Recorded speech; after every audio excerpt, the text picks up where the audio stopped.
The best healthcare is there in ways big and small. There when we most and least expect it. We may not see it, but we feel it. It lets us know we're not in this alone. Everyone deserves a healthcare partner who never quits. One who's there for what matters. United Healthcare. There for what matters. Meet TAP, the Transit Assistance Program. TAP makes transit more affordable for people with lower incomes, with rides for just $1. To apply, it's easy. First, go to metrotransit.org/tap to fill in your info. Then snap. Take a quick pic of your ID and one other accepted document, like an EBT card. Then tap, submit your application, and after getting approved, you'll get your TAP Go-To card mailed to you in about a week. Finally, load money on your card, then hop on any bus or light rail train to get where you're going for less. Apply in a few minutes and start saving money today. Learn more at metrotransit.org/tap. Want your boss to put some real action behind the rhetoric when they talk about making your workplace more inclusive? Find out how to hold their feet to the fire and demand diversity on the Diversity Dude podcast. Hello there, and welcome back to the Diversity Dude podcast. I'm your host, Fischer, marriage and family therapist, award-winning author, and national speaker on the topic of multicultural awareness and diversity. And for those of you who are interested in even more positive and encouraging tips and strategies beyond what I share in podcasts like this, then feel free to check out my award-winning book, Diversity in Clinical Practice, nationally recognized for the unique way in which it addresses the often difficult topic of multicultural awareness and diversity. Designed for more than just therapists, if you're a helping professional in any way, Diversity in Clinical Practice can help you meet the greatest variety of cultural needs possible for those whom you serve. And it's available in paper and audiobook versions for your convenience. And whether it be through my one-on-one relationship building efforts as a therapist or my informing and empowering efforts as an author speaker, know that my personal mission is to do my part to improve the world one strengthened relationship at a time. So, today I want to share a few encouraging and practical words about representation being beyond just the numbers.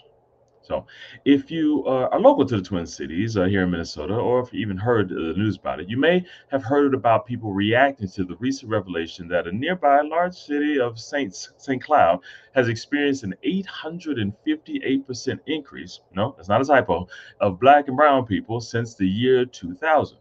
And while many people hear this and stop listening, concluding that this is a clear sign of diversification and progress, many others continue to listen to learn that despite the population in that city becoming more diverse, the leadership in that city continues to remain the same, maintaining a lack of representation of the people who now make up a larger part of that population.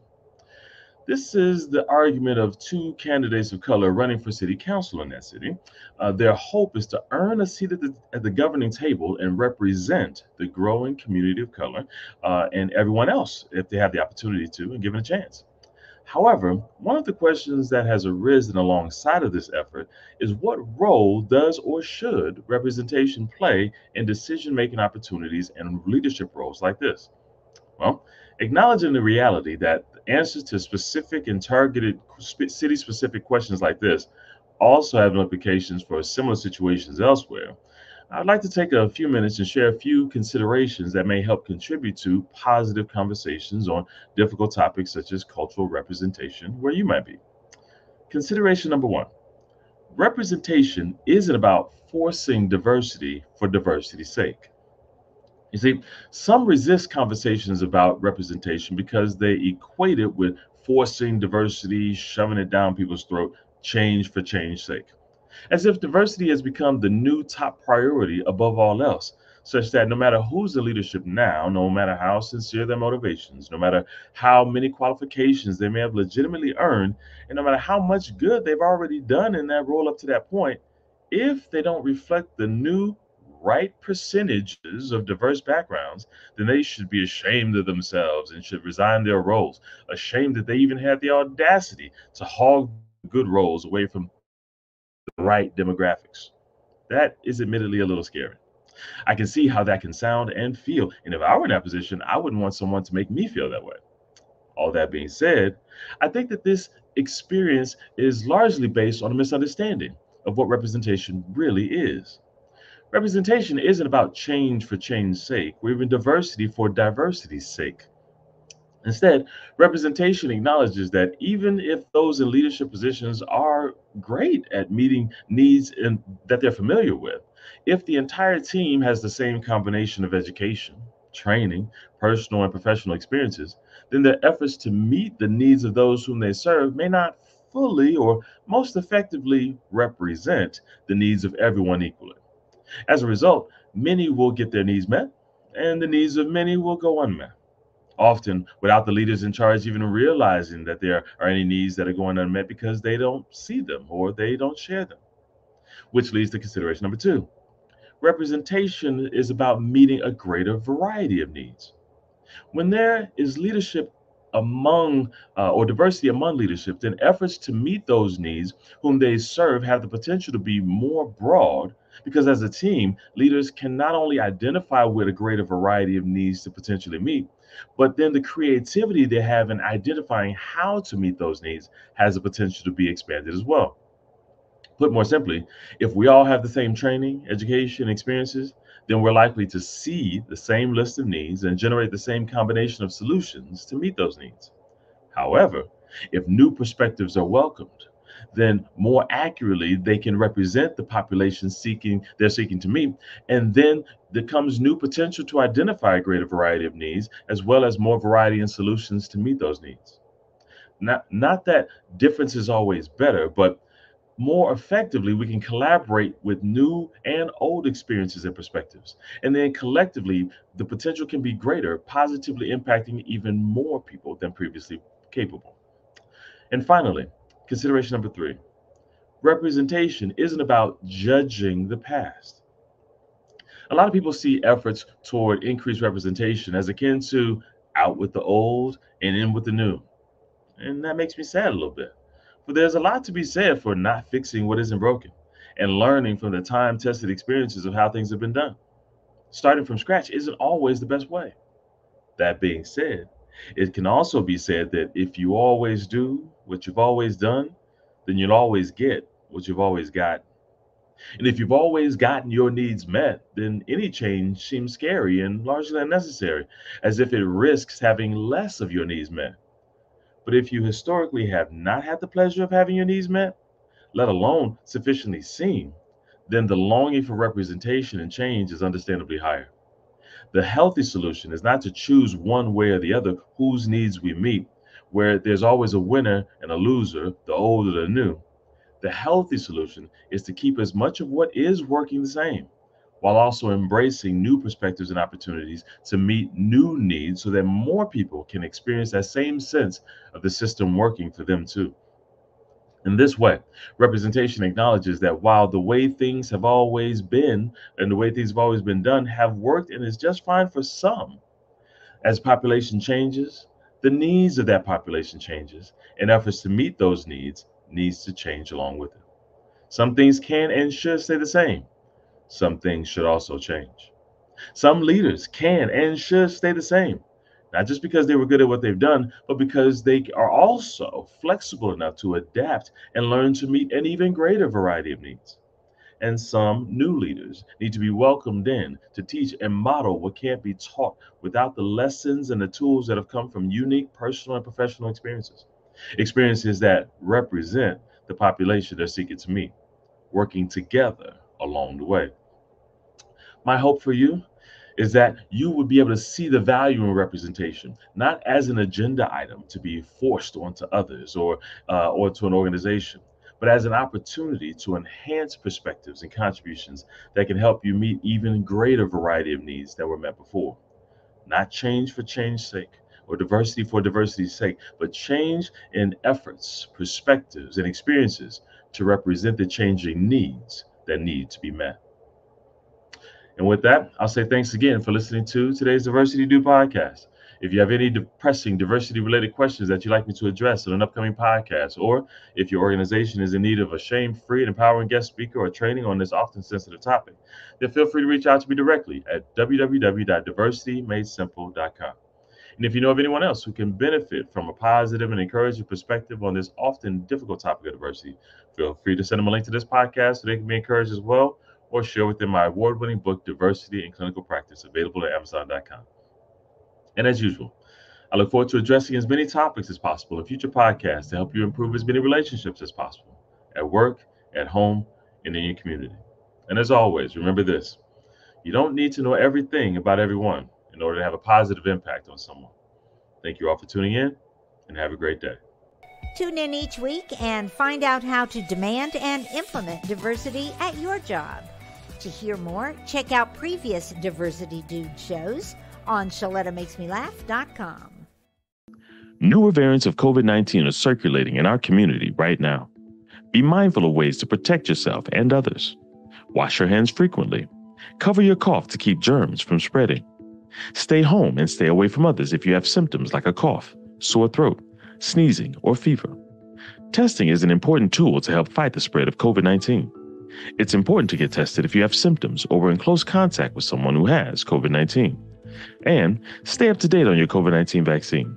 It's recommended for everyone aged 6 months and older.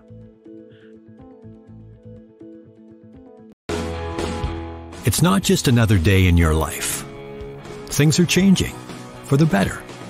At Comcast, we see those changes, and we're thinking about how we use technology today to live, work, learn, and play. And we're building for the future now, so we're better prepared for the wants and needs of tomorrow. That's why Comcast is rolling out multi-gig internet speeds to more than 50 million homes and businesses before the end of 2025, making our already industry-leading network even faster, smarter, greener, and more reliable. Over the decades, Comcast has been your partner, working hard to serve your community, and will continue to be your partner. We're expanding our gigabits so you can enjoy the tiny bits that matter most. You know Shaletta makes you laugh, but did you know Shaletta Brundage can also make you think and boost your business? Media personality, activist, and comedian Shaletta Brundage founded Shaletta Makes Me Laugh to celebrate and share the best of Black culture. It's a podcasting platform. You can download 10 weekly podcasts hosted by African-American subject experts at ShalettaMakesMeLaugh.com or wherever you find your favorite podcasts. ShalettaMakesMeLaugh.com is also a production house, creating broadcast-quality commercial content. And Shaletta and her team of storytellers create powerful promotional campaigns to get businesses the brand awareness they're looking for. Some of Minnesota's top businesses trust Shaletta, and you can too. Get out the word about your events and products and get in front of communities of color with ShalettaMakesMeLaugh.com. She's got the power to help your business. In this job, I challenge myself and grow. At Lutheran Social Service of Minnesota, Kelly makes a difference. We see people, not disabilities. I'm here for them. Lutheran Social Service is now hiring direct support professionals to work in our homes and empower people in our community. The work is rewarding, and so are the benefits. Full-time direct support professionals receive medical, dental, and vision plans, matched retirement savings, paid time off, and more. LSS is a great organization. They recognize my talents and my desire to grow. Kelly has advanced to a job as a training specialist, working with new employees to prepare them to support people with disabilities. We're neighbors helping neighbors. So do work that matters. Grow with us. Find your meaningful career at Lutheran Social Service, named a top workplace by employees. Learn more at lssmn.org/immediate openings. Ask about the hiring bonus. You might be eligible for up to $2,000. Are you a woman known as a good listener? Do you have skills in de-escalating situations? Are you what they call a people person? Then the Minneapolis Police Department would like to meet you. Now in a rebuilding phase, the Minneapolis Police Department is recruiting more women to wear the badge. The department offers career options for women with a high school diploma or GED. There are also opportunities for women with 2- and 4-year degrees who are ready to apply their skills in new ways. Police work makes a great second career for social workers, teachers, nurses. Women in their 30s and 40s are welcome to apply. There's no age cap. You'll be paid while you train and mentored by veteran women officers invested in your success. Minneapolis also welcomes current police officers to join the state's largest department. Make a difference on the streets, working in your community, in a career with competitive salaries and generous benefits. Go to minneapolismn.gov and search police jobs to find out more. If you live in an older home, it may contain lead-based paint on walls, woodwork, and windows.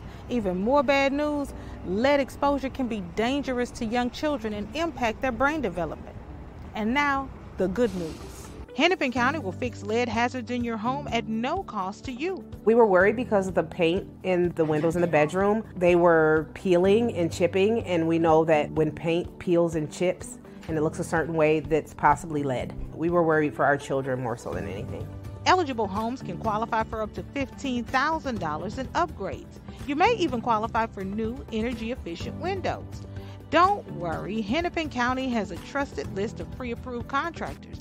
You won't even have to find companies with correct licenses or certifications. I've just done a test and it's positive. So we know that this is lead-based paint, and then we know it's a hazard because it's creating dust every time this window moves and opens. And if you look in here, that's just full of lead paint chips. You won't have to stay with your cousin while you're getting the lead out. Hennepin County even pays for you and your family to stay in a hotel while the work is underway. The last good news is how easy it is to apply. Just go to hennepin.us/lead control to get started. I'm really happy with the program. We can go to bed knowing that our children are safe. That's hennepin.us/lead control. Tell your friends about it.